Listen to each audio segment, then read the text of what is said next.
અને બસ આવા પ્રોગ્રામ થતા જ રહે. અને બધે કોઈક આપણને બોલાવે ને તો એમ કે પ્રાપ્તિ અજવાળિયા, મિસ પ્રાપ્તિ, એક્સેટ્રા એક્સેટ્રા. પણ આજે જે રીતે મારું સંબોધન થયું ને પ્રાપ્તિ ભાભી, તો મને એટલું પોતાનું લાગ્યું કે હા ચલો ક્યાંક તો કે આપણને પ્રાપ્તિ ભાભી કરીને બોલાયા, તો આમ પોતીકું લાગ્યું. તો એના માટે પણ થેન્ક યુ. અને જે મેં કીધું ને કે પોતીકું લાગ્યું, તો તમે બધાએ મને જે પ્રેમથી સ્વીકારી છે. અને જે રીતના બધા પ્રોગ્રામ થાય છે ને, તો હું તો ભાવનગર નથી રહેતી, ઘણા લોકોને ખબર હશે, હું અમદાવાદ રહું છું. પણ માતાજીના એટલા આશીર્વાદ છે કે જ્યારે પણ આ રીતના પ્રોગ્રામ હોય છે ને, મોટા ભાગે અનાયાસે હું ત્યારે ભાવનગર રહું છું. અને હું આ રીતના પ્રોગ્રામમાં હાજરી આપવા માટે ગમે ત્યાંથી આવી જાઉં છું. ચામુંડામાં હવન થયો હતો તો ત્યારે હવનમાં બેસવાનો પણ મોકો મળ્યો હતો. પછી એક વખત પણ 2-3 વર્ષ પહેલાં અહીંયા કાનજી દાદાએ, ચીનુ દાદાએ હવન હતો, ત્યારે પણ આહુતિ આપવાનો મોકો મળી ગયો હતો. આજે પણ જો અહીંયા સતી માતાએ હવન છે તો ગરબાનો લાવો મળી ગયો. આવતીકાલે પણ મને મોકો મળી જશે. તો ક્યાંક ને ક્યાંક માતાજીના આશીર્વાદ છે. માતાજીને દિલથી થેન્ક યુ કહું છું કે થેન્ક યુ સો મચ મને આવી રીતે આશીર્વાદ આપવા માટે, કે હું આવી રીતે દરેક પ્રકારના પ્રોગ્રામ એટેન્ડ કરી શકું છું. બસ બીજું તો શું કહું, થેન્ક યુ સો મચ. શું કોફી, ચા કોફીનો બ્રેક પડે, વાત સાચી છે.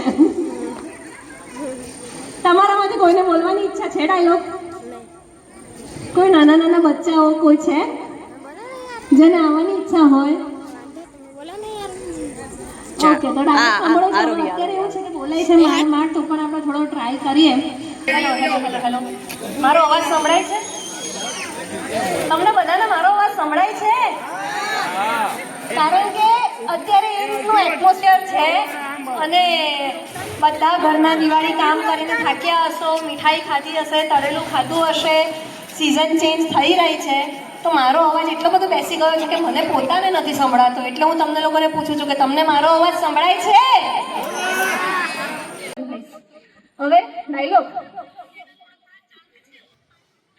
જો આ સરસ મજાના પ્રોગ્રામ તો યોગેશભાઈ એ લોકો બધા કરતા જ રહેતા હોય છે, પણ તમારા બધાની પણ ફરજ બને છે કે તમારે આવા સરસ મજાના પ્રોગ્રામમાં આવતા રહેવું જોઈએ. તો તમે લોકો આવા પ્રોગ્રામમાં નહીં આવો તો પછી પ્રોગ્રામ સક્સેસ કેવી રીતે થાય? તો તમે લોકો જેવી રીતે આ પ્રોગ્રામને સક્સેસ કરવા માટે પ્રયત્ન કરો છો ને આવતા રહો છો, એવી રીતે આગળ પણ તમે લોકો આવતા રહેજો. તો તમારી ઉપર સતી માતાના આશીર્વાદ રહેશે, ચામુંડા માતાના આશીર્વાદ રહેશે, બધાના આશીર્વાદ રહેશે. પણ તમે લોકો ભૂલતા નહીં આ પ્રોગ્રામમાં જો કદી પણ નજર ના પાડતા, ગમે ત્યાંથી સેટિંગ પડીને ગમે ત્યાં તમે લોકો ગમે એટલા દૂર હોય, તમારા લોકો અહીંયા ભાવનગરમાં જાણો સતી માતા આવી જાય, જો ચોટીલા આવો તો ચામુંડા માતા આવી જવાનું. અને તમારા લોકો સતી માતાના હવનમાં આવવાનો. કાલે કોઈ ભૂલી ના માનતા નથી, કાલે બધા સતી માતાના હવનમાં આવજો. તમે લોકો નહીં આવો તો તમે લોકોને એમ કહેશે કે તમે લોકો સતી માતાના હવનમાં કેમ ના આવ્યા? Thank you. એક વખત એકદમ જોરથી થઈ જાય, બોલો સતી માતની જય, બોલ શ્રી ચામુંડા માતની જય. Thank you so much. સરસ રીતે કરે છે, કેમ કે વિધાઉટ બ્રીથિંગ જો આટલું સરસ બોલી શકતા હોય તો એમનું પ્રોનાઉન્સિએશન પરફેક્ટ હોય છે પાછું. એમ જોરદાર તાળી થઈ જાય પ્રાપ્તિ ભાભી માટે. અને હવે કોફીનો ડાયલોગ જે તમારો એઝ યુઝ્યુઅલ. તમે કીધું પ્રાણાયામ, હું રોજ વિચારજો કાલથી તો પ્રાણાયામ કરીશ જ, પણ થતું નથી એવું છે. એટલે આ માતાજીના આશીર્વાદ છે. કોફીવાળો ડાયલોગ,